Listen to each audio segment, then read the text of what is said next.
En la entrevista de hoy hablamos con Belén García Noblejas, profesora en la UFV y especialista en Asia y China. Belén estuvo viviendo en China desde 2011 hasta 2018.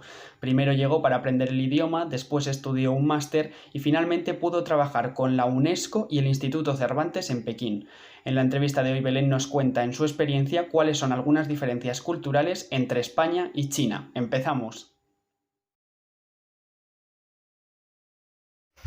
Pues creo que la contaminación, porque sabíamos que había contaminación en China, pero hasta que no lo ves, no te das cuenta del nivel del que estamos hablando.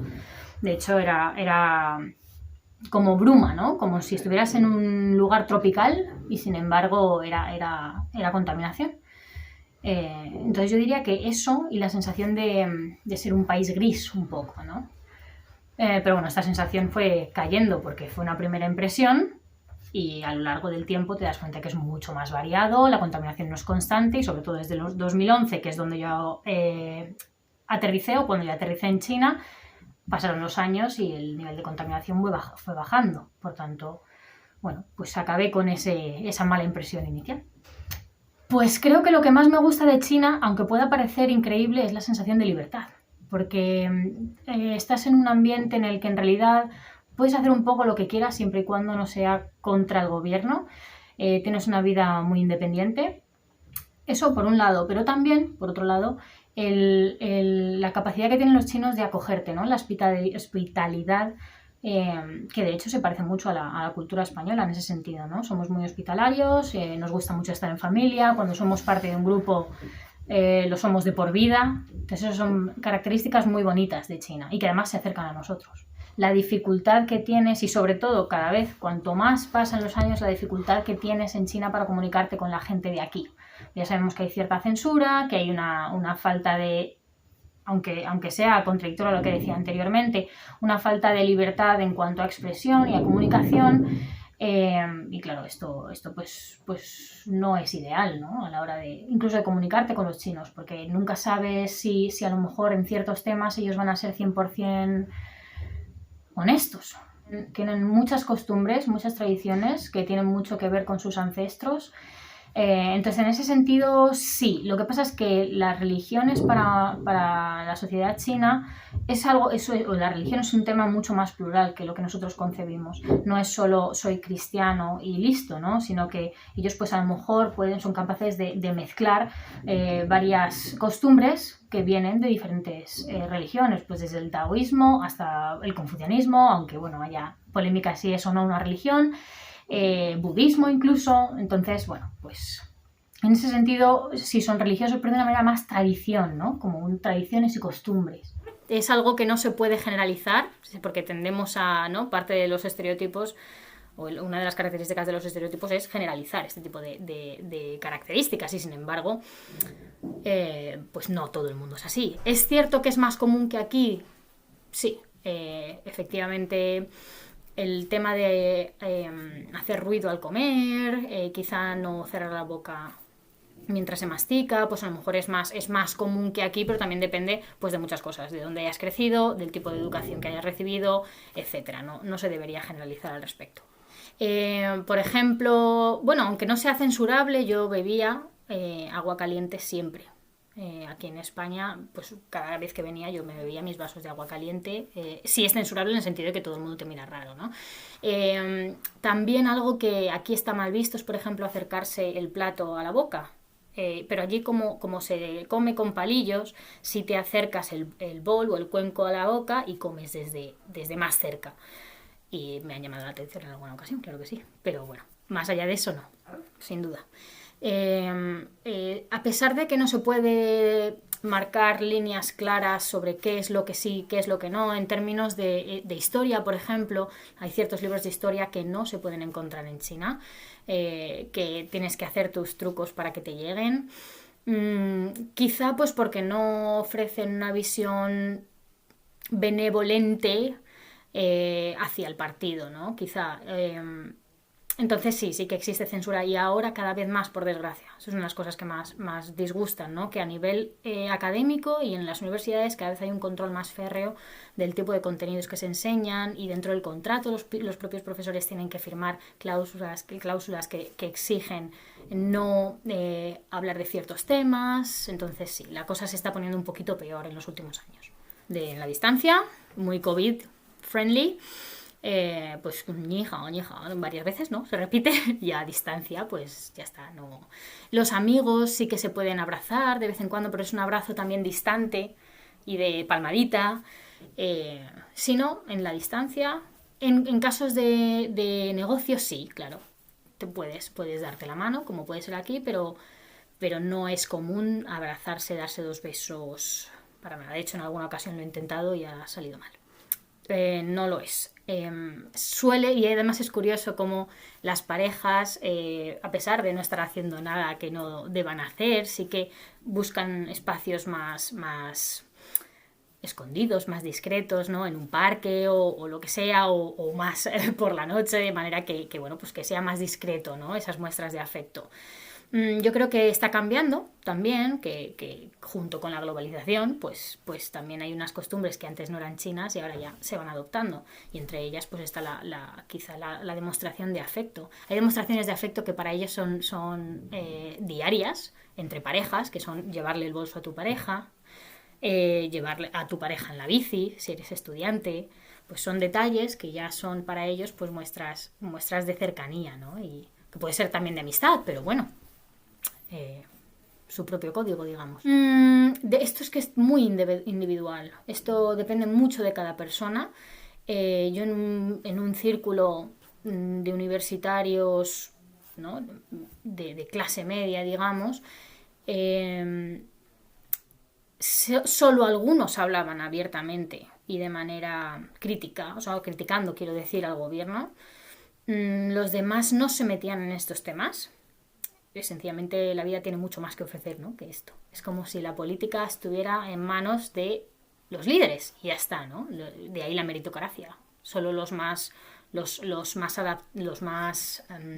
adecuados y los más preparados son los que van a acabar formando parte del gobierno y por tanto los demás lo que tienen que hacer es vivir y ser felices con lo que tienen, ¿no? Entonces, cierto es que en círculos cerrados y sobre todo gente que ha tenido más relación con el exterior son más abiertos a hablar de manera un poco a lo mejor más negativa sobre el partido. Pero me atrevería a decir, y puedo estar equivocándome porque no he hecho ninguna encuesta, que el chino medio que no ha salido de China en general suele tener una visión bastante positiva de lo que el gobierno está consiguiendo para China.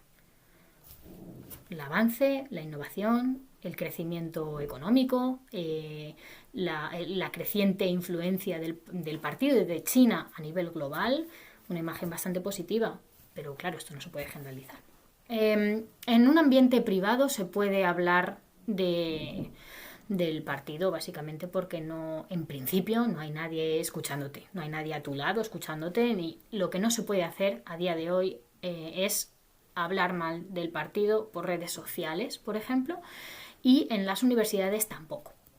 No es que haya una ley que lo diga, sino que se evita, precisamente para evitar problemas. No es que te vayan a meter en la cárcel directamente, también depende de tu posición en la sociedad, pero te pueden dar un toque de atención, ¿no? Ciertas ideas que sean contra el partido son de hecho censuradas.